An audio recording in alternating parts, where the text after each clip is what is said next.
বিষয়টা হচ্ছে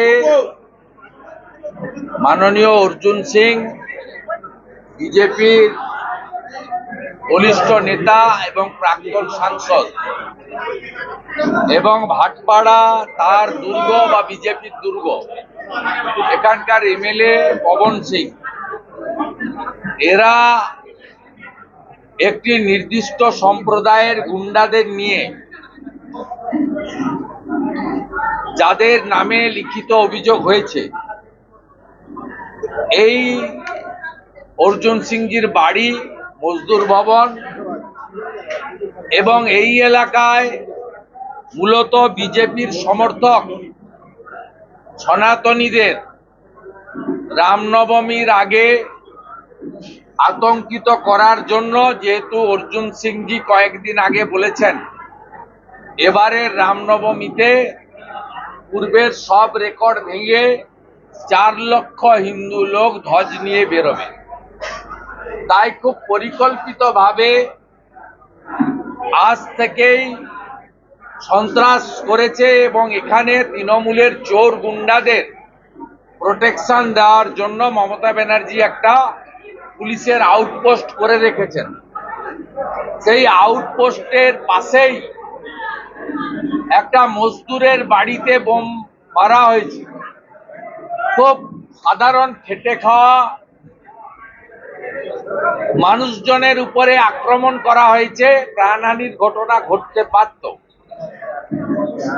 তারপরে এই মামলাকে উল্টে অর্জুন সিংজি বা তার সমর্থকদের ফাঁসানোর জন্য এফআইআর হওয়া দোষী লোকেদের এখনো গ্রেপ্তার না করে উল্টো দিকে অর্জুন সিংজিকে বিগত 19 সাল থেকে 100-র বেশি মামলা করেছেন, উনাকে সুপ্রিম কোর্ট, হাইকোর্ট প্রোটেকশন দিয়েছে।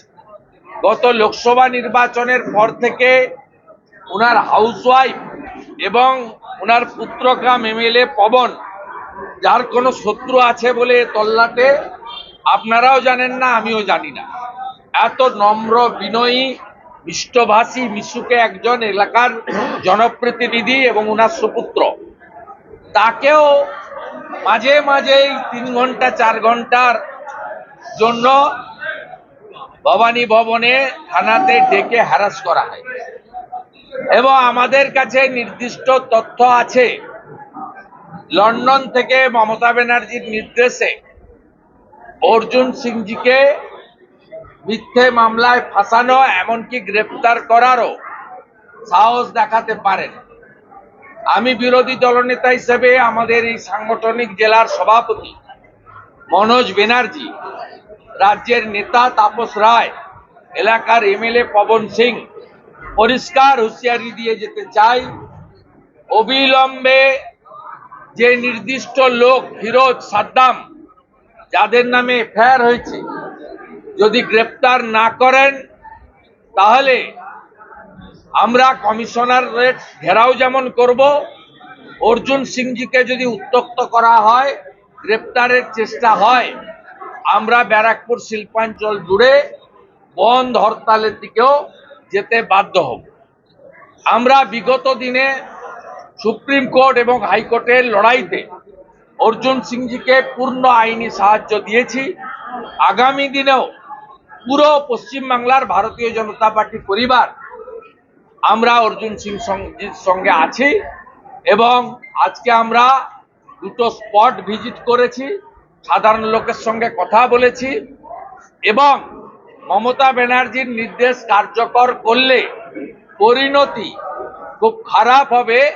এখানকার কমিশনার এবং ডিজিপিকেও সেই হুঁশিয়ারি আমরা দিয়ে গেলাম।